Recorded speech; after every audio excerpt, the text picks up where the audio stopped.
What's up, y'all? I'm back with another tutorial for y'all. Today's gonna be how to dye the inside of the shoe, the sock liner, without it dyeing your socks and without it being all crunchy.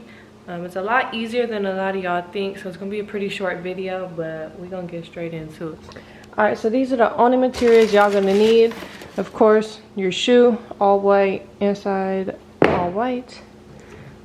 This is the key to everything. It's called GAC 900. I buy mine from Michaels, but I will put a link in my bio for my Amazon storefront that will also have it. So as you see, it's meant for fabric, but thing with this one is it is heat activated, so when you use it you do need to use heat on it in order for it to dry correctly. So you will need a hair dryer, heat gun, something like that, but this is what will thin out your paint and also make it not crunchy. And then of course your paint, I already pre-mixed mine, so I'm doing this lilac purple color. You are going to need quite a bit of it. And then of course a paintbrush. You're going to want a pretty big paintbrush. If you're just starting out, I would use a smaller one for the edges right here, but the more you do it, the easier it gets. Alright, and so when it comes to mixing your paint, when you're using this, it's just going to be half and half. So you're going to put half your paint, half GAC 900. I'm using Angelus shoe paint. You can also buy it on Amazon. I'll put it in my storefront. And yeah, it's just half and half. Mix them together, mix it very well. And that's all you'll need for supplies. So let's go ahead and get started on actually painting. Alrighty, so first thing I'm going to do is go ahead and take out these shoelaces. You're going to want them completely taken out. This also works if you're trying to dye your shoelaces. You can use the same method using this paint mixture. You will want to make it a little bit thinner than half and half, but it also works for shoelaces as well. Once you got those shoelaces out, you're going to want to take out the paper that's on the inside, and you're also going to want to take out the sole. So we're going to want to take all that out. That's all that should be left down there. You take this out just to prevent any paint from getting on it. You can go around it, but since this is so thin, most, like probably 9 out of 10 times, it will leak into this and it just won't look as clean. So you're going to want to take those out, put them to the side. I usually just put them right back in the box. And you are ready to paint. Alright, and just for the sake of this video, I'm going to put a paper plate here just because I got a big ass camera in my face and I don't want paint everywhere. So when you're painting, make sure you have this all the way forward so you don't get any paint on it as well. You could try to open it up a little bit. Dip your paintbrush in and just start painting it. You want to put a pretty generous amount so you don't see any white spots. And then go all the way down. You'll see threading down here. There's a line of thread. You'll go all the way down to that line.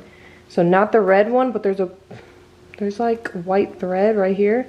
You'll go all the way down there, and that's where this is right here.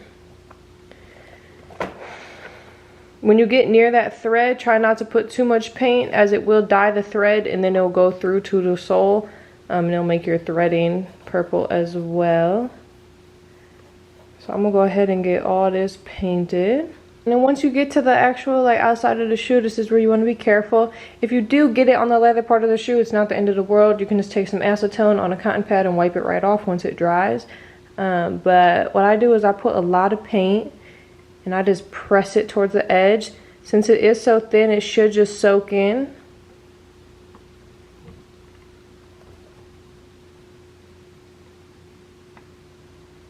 You just hold it and then it'll soak in where it needs to go.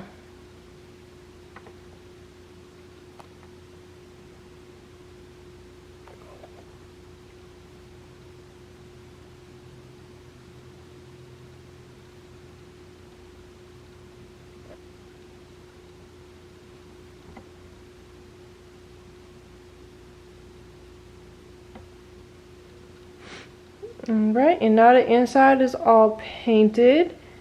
You can also do this back part if you would like right there. It'll also work on this threading. Then once that's all painted, next step is just going to be to dry it, and you are all done already. I have no idea where my heat gun is, so I'm just going to be using a regular hair dryer today. If you're using a hair dryer, make sure you have the heat set in all the way up to hot, and then you'll put it on high when you do use it. A heat gun is preferred as it does get hotter, so it'll dry it much quicker. But to do it, all you're going to do is take your gun, apply direct heat to it. Don't stay in one spot for too long, as it'll start burning like the tag and stuff in there. And just move it around a lot. I'll do it for a couple seconds, but it is going to be pretty loud.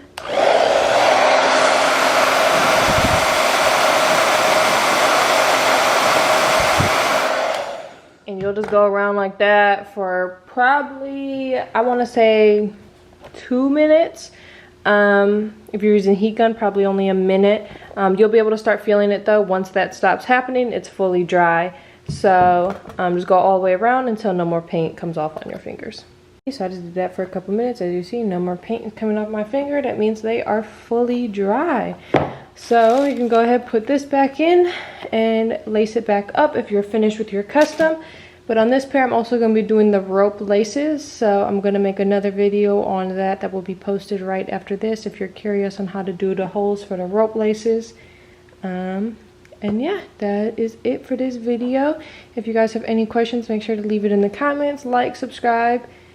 And yeah, let me know what other tutorials y'all would like to see.